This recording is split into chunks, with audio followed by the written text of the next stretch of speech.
My friend's vegan wife swapped my milk with almond milk, went through my luggage to check for meat, and mocked me for not noticing what she did, so I'm done with that trash. Posted by you/absent-minded author. I know I'm partially at fault for the friendship ending, and I'm willing to accept my judgment. This is really long, sorry. In November of last year, I, female, went to visit a friend, we'll call him Kevin, and stayed at his and his wife's house. Early last year, Kevin and his wife, we'll call her Karen, moved a couple of states away. For context, we are all over the age of 35, and Kevin and I were part of a friend group from an old job. Another couple from the friend group went on this trip as well, but they were also visiting family and stayed with them. Prior to the move, our friend group didn't have much interaction with Karen because she rarely joined us, though she was always invited. They also never hosted us at their old house. They are vegan. I am not. Well, Kevin is not fully vegan, as he eats fish. However, his wife does the grocery shopping, so everything besides fish is vegan, and he eats and drinks it. He buys his own fish and has a mini kitchen to prep his meals away from hers. For even more context, Karen is not vegan for health reasons. She constantly brings up their veganism, no matter how irrelevant it is to the conversation, makes fun of people who eat meat or use products made with animal byproducts, accuses people of murder, etc., except she leaves Kevin alone. She calls any food that isn't vegan trash and garbage. For example, when we'd hang out before they moved and she happened to be there, she would ask how people could eat such garbage whenever any of us ate meat. It was annoying, but I never got confrontational about it. The day before I visited them, Karen sent a short list of rules regarding food. One rule was that I couldn't store non-vegan food items in their kitchen. I asked if I could bring milk, and she agreed, but it had to be kept in the fish fridge. All the food I ate at their house tasted off, even the breakfast waffles and the tuna casserole Kevin made for the two of us on Saturday afternoon. It didn't taste spoiled, just off. Weird, and a little gross. I've never eaten vegan before, so I assumed it was just the difference in ingredients. I couldn't eat more than a few bites.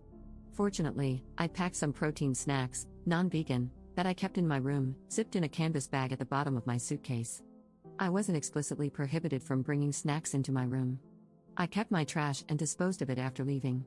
I also ate some street food at the market that Kevin, our friends, and I visited Saturday afternoon, and ate like a horse at the restaurant we went to Saturday night, no shame, lol.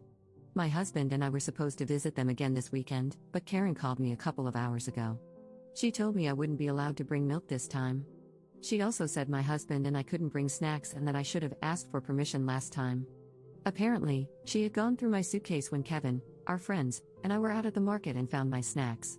On top of that, she told me she replaced my milk with almond milk and found it hilarious. I drank some milk Friday night before bed and another glass Saturday morning. Then, Kevin told me he'd used it to make waffles and wanted to save the rest for the casserole at lunch. What actually happened was, after I poured my glass Saturday morning, Karen dumped the rest out and replaced it with almond milk. Kevin knew but didn't tell me. I didn't check because he said he wanted to save it. The waffles and casserole were made with almond milk. I was so mad I knew I couldn't say anything nice. I told her I had another call coming in and hung up. After calming down, I called back to ask why she went through my suitcase and dumped my milk. She said it was her house, and she had a right to know, so she could go through my things. She dumped the milk because nobody can tell the difference between cow's milk and almond milk, and I wouldn't have known if she hadn't told me. I called her a controlling, self-centered freak, told her that Kevin has a stash of real cheese hidden in the fish fridge that he sneaks into his food, and hung up on her. Then I called Kevin. He sided with her, saying I crossed the line by asking to bring milk and that it was rude to order meat at dinner. We argued, and I told him it seems like our lives are going in different directions and we don't need to be friends anymore.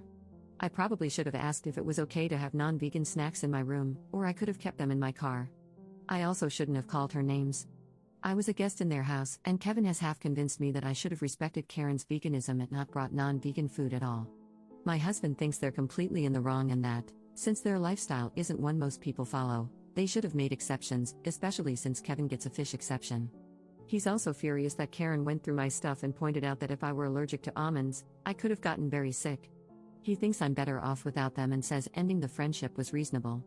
He and Kevin got along but weren't particularly close, just like Karen and me.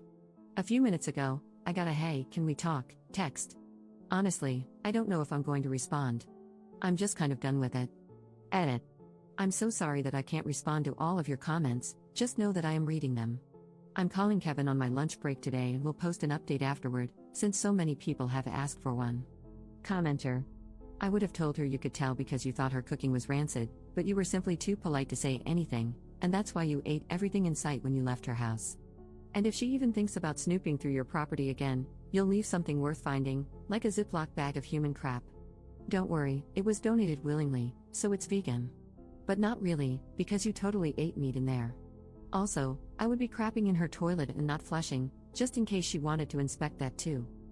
Update 1 day later. This is a long update, but it's the last one. First, thank you to everyone who responded. Your comments were not only helpful, but some made me cackle in a very unladylike manner. Secondly, I wanted to clarify that the bag Karen found in my suitcase contained emergency cash, a credit card, and snacks.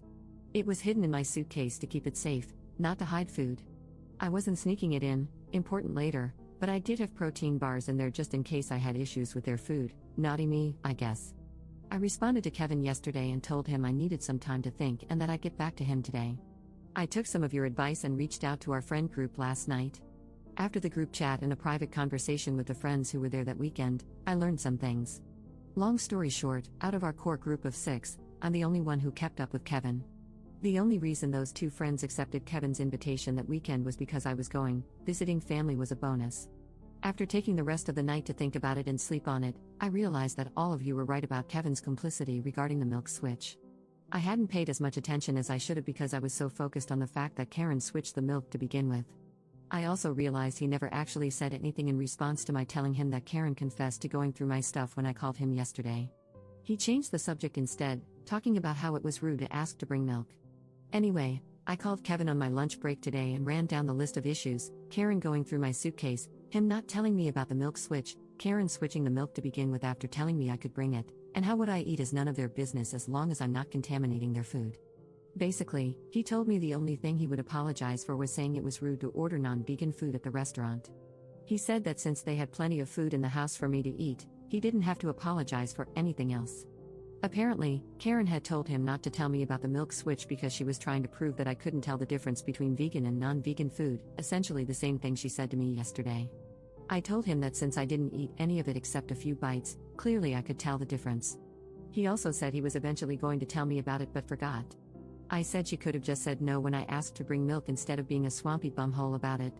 He said that although he didn't agree with Karen going through my things, I wasn't owed an apology because I broke the rules by sneaking meat into their house. There was a meat stick in that canvas bag.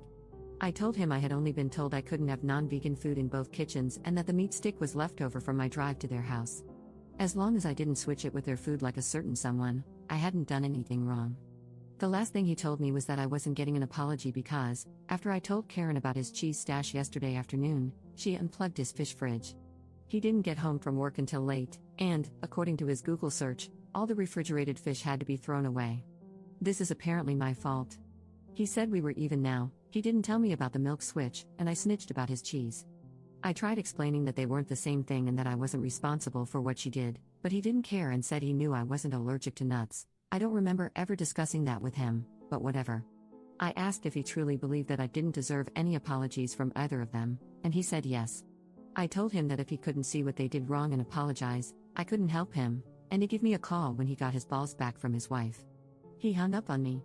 Yesterday, I thought I owed him an apology because I was wrong. I thought if I gave him one, we could maintain a friendship. Today, I think the problem was that I was holding on to something that didn't exist anymore. Until you guys reality checked me, I ignored a lot of things and gaslit myself.